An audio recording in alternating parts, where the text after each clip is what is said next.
ये कहानी है एक ऐसे साइंटिस्ट की जो लाखों लोगों की मौत का जिम्मेदार है, लेकिन दूसरी ही तरफ इसी साइंटिस्ट की वजह से आज करोड़ों बल्कि अरबों लोग जिंदा भी हैं।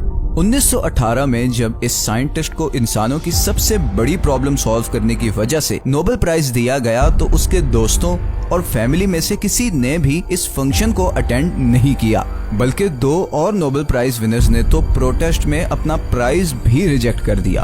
आखिर ऐसा क्या किया इस साइंटिस्ट ने कि अरबों इंसानों की जिंदगियां बचाने के बावजूद आज दुनिया उससे इतनी शदीद नफरत करती है। सच ये है कि इस वीडियो में हम आपको सुनाने जा रहे हैं इंसानी तारीख के सबसे बदकिस्मत मगर पावरफुल साइंटिस्ट की कहानी, जिसने पूरी दुनिया को बदल कर रख दिया।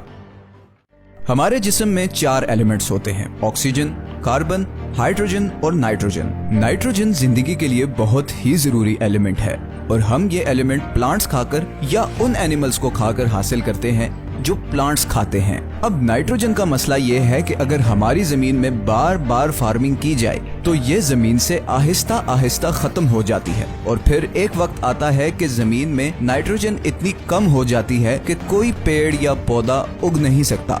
यही हुआ था हमारी दुनिया के साथ 19वीं सदी में, जब आबादी मुसलसल बढ़ रही थी और जमीन में मौजूद नाइट्रोजन की सप्लाई खत्म होने के करीब थी। और इसी वजह से मशहूर केमिस्ट विलियम क्रूक्स ने 1898 में प्रेडिक्शन की कि अगर जमीन में कम होती नाइट्रोजन का हल ना निकाला गया तो अगले 30 साल में आधी से ज्यादा दुनिया भूख से मर जाएगी। क्रूक्स के मुताबिक इस प्रॉब्लम का हल सिर्फ और सिर्फ कोई केमिस्ट ही निकाल सकता था। अब वैसे तो हमारी हवा में 78% नाइट्रोजन है, मगर वो उस फॉर्म में होती है जिसे प्लांट्स या एनिमल्स इस्तेमाल नहीं कर सकते। और आर्टिफिशियली नाइट्रोजन पैदा करना कोई आसान काम नहीं। इसके लिए नाइट्रोजन गैस में मौजूद 2 नाइट्रोजन एटम्स को एक दूसरे से अलग करना पड़ता है ताकि अमोनिया बनाया जा सके, जो कि एक ऐसा फर्टिलाइजर मॉलिक्यूल है कि जिसके जरिए आप बहुत ज्यादा खुराक पैदा कर सकते हैं। मगर कई 100 साल तक मुसलसल कोशिश के बावजूद कोई भी साइंटिस्ट ये काम नहीं कर पाया, लेकिन इस सब को फाइनली कोई बदलने वाला था।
बना दिया।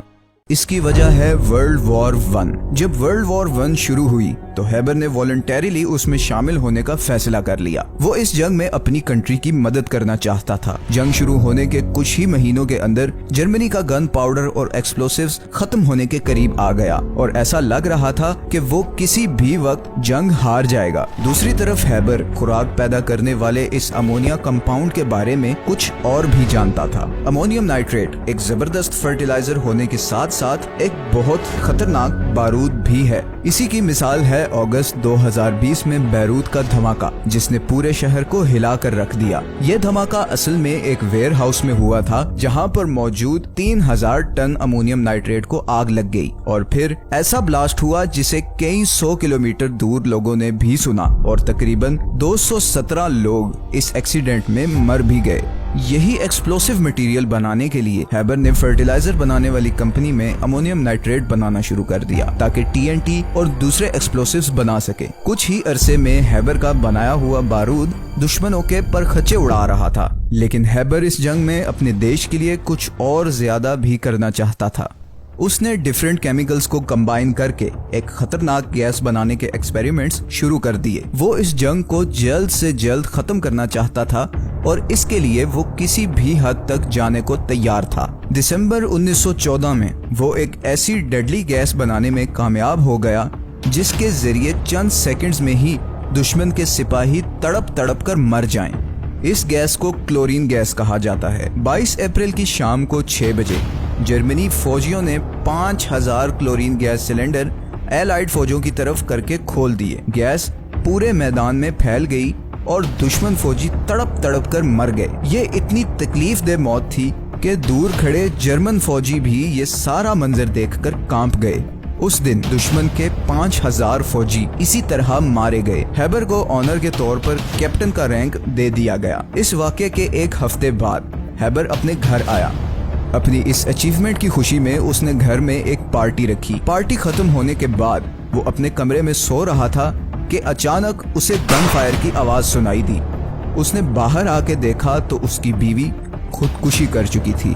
वो इस रिग्रेट का शिकार थी कि उसका शोहर कई हजार लोगों का कातिल है। लेकिन हैबर को इस वाक़े से शायद कोई ज्यादा फर्क नहीं पड़ा और इसीलिए उसने अगले ही दिन ट्रेन पकड़ी और वापस अपनी फैक्ट्री पहुंच गया। उसने केमिकल वेपन्स पर काम मजीद तेज कर दिया और 1917 तक वो अपनी फैक्ट्री में 1500 वर्कर्स और 150 साइंटिस्ट्स हायर कर चुका था, जो उसे ये केमिकल वेपन्स बनाने में मदद कर रहे थे।